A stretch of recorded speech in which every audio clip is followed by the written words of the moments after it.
Shalom, sekali lagi selamat pagi. Salam semangat, Tuhan Yesus memberkati kita semua.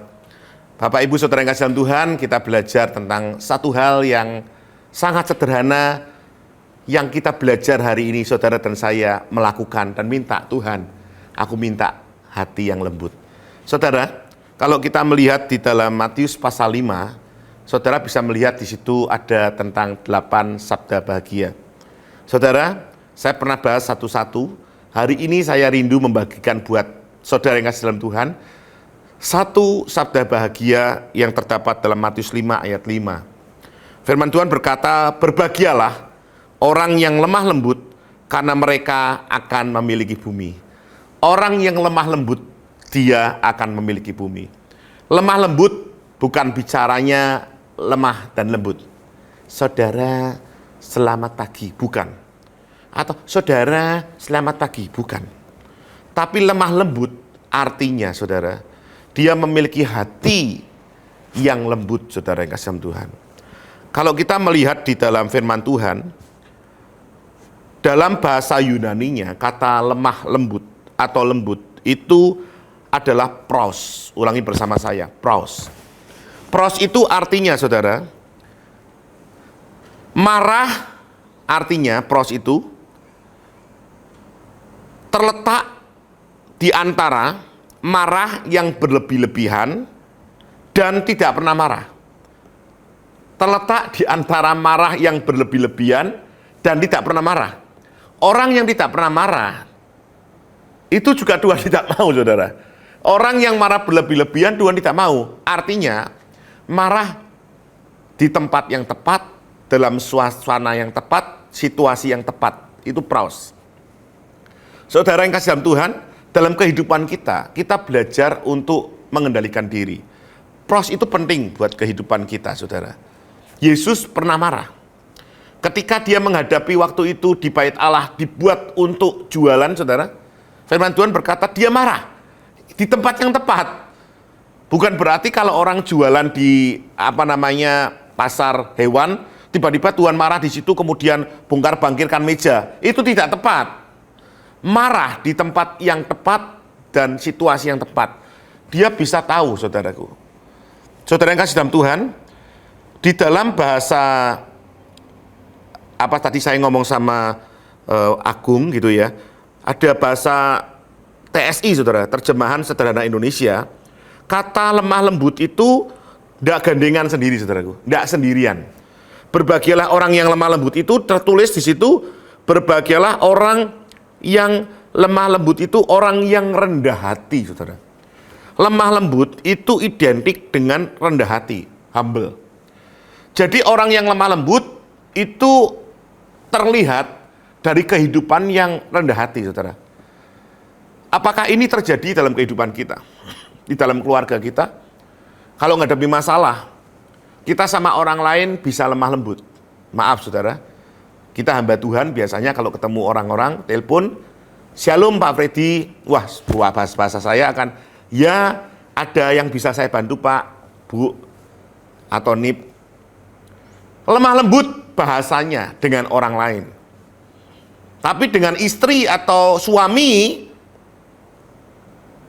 Shalom, kamu ada apa kok telepon-telepon terus? Bahasanya kasar. Kadang-kadang dengan orang lain bisa lemah lembut, dengan keluarga sendiri kasar, saudara. Lemah lembut itu artinya, saudara, itu sekali lagi luar dan dalam itu sama. Kita belajar pros itu artinya, saudara, menempatkan diri, tidak marah berlebih-lebihan, juga tidak pernah marah.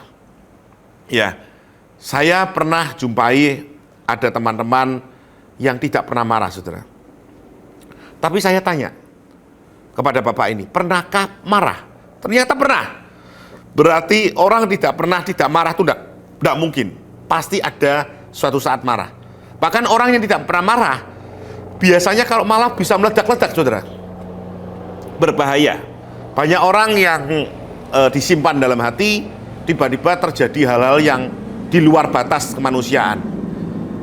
Tetapi orang yang malah meledak-ledak, itu berbahaya juga. Temperamennya naik turun, saudara. Oleh sebab itu, firman Tuhan berkata, berbahagialah orang yang lemah lembut, karena ia akan memiliki bumi. W.A. Fine, seorang ahli bahasa Yunani, berkata bahwa kelemah lembutan di dalam Alkitab itu adalah sikap. Nah ini saudara, sikap di hadapan Allah ketika kita menerima perlakuan baik kebaikan dan kita tidak menolak atau melawannya. Sikap ketika kita ada hal tertentu, baik atau tidak baik, bagaimana sikap kita, ini adalah merupakan satu lemah lembut tadi. Fine berkata, lemah lembut itu adalah sikap, saudara.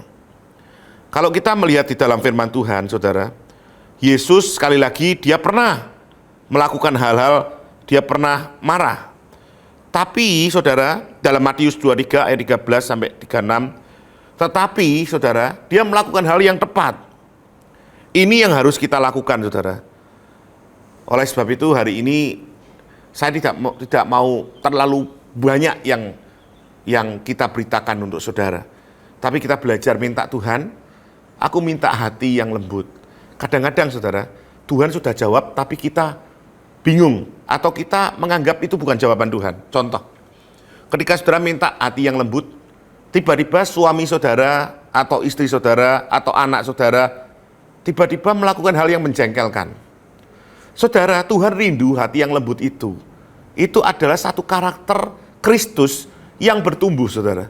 Jadi ketika ada orang yang melakukan itu, tujuannya supaya engkau bisa melakukan yang Tuhan mau. Lemah lembut itu ada dalam hidupmu. Jadi kadang-kadang kita minta Tuhan, berikan aku hati yang lembut. Berikan aku kemurahan. Berikan aku damai sejahtera. Tapi ketika Tuhan berikan dalam hidup kita, kita ngomel. Loh kok Tuhan, kok aku ketemu orang yang menjengkelkan? Aku ketemu orang kok yang menjemukan. Aku ketemu orang kok enggak enak. Lemah lembut, saudara, meekness, ya. Bahasa Inggrisnya itu meekness, saudara. Meekness itu adalah sesuatu yang dari dalam keluar, saudara. Yang Tuhan rindu dalam hidup kita. Dan Tuhan katakan bahwa berbahagialah orang yang lemah lembut, dia akan memiliki bumi. Bayangan, saudara, memiliki bumi itu kayak firman Tuhan katakan Kejadian 1:28 itu, bahwa kita akan menguasai bumi dan sebagainya, saudara. Jadi saudara, kita tidak dikuasai oleh bumi, kita tidak dikuasai oleh keadaan zaman, tapi ketika kita lemah lembut, kita bisa menguasai zaman. Dalam kondisi seperti ini, saudara, zaman berubah sewaktu-waktu. Saya mengalami, saudara, dari zamannya analog, digital, perubahan milenial dan sebagainya, saudara tahu banyak hal, perubahan-perubahan yang terjadi, saudara, tiba-tiba. Tetapi sekali lagi, kasih Tuhan dalam hidup kita tidak pernah berubah. Bapak Ibu saudara kasih Tuhan, minta Tuhan, aku perlu Engkau supaya aku punya hati yang lembut. Berbahagialah engkau yang lemah lembut, karena engkau memiliki bumi. Dan biar ini jadi dalam kehidupan kita. Mulai praktekkan kepada pasangan kita, praktekkan kepada anak-anak kita. Saudara, mulai praktekkan kepada orang-orang terdekat kita. Tuhan mengasihi Bapak Ibu yang kasih dalam Tuhan. Biar renungan hari ini yang sederhana ini menjadi berkat buat kita semua. Tuhan Yesus memberkati kita semua.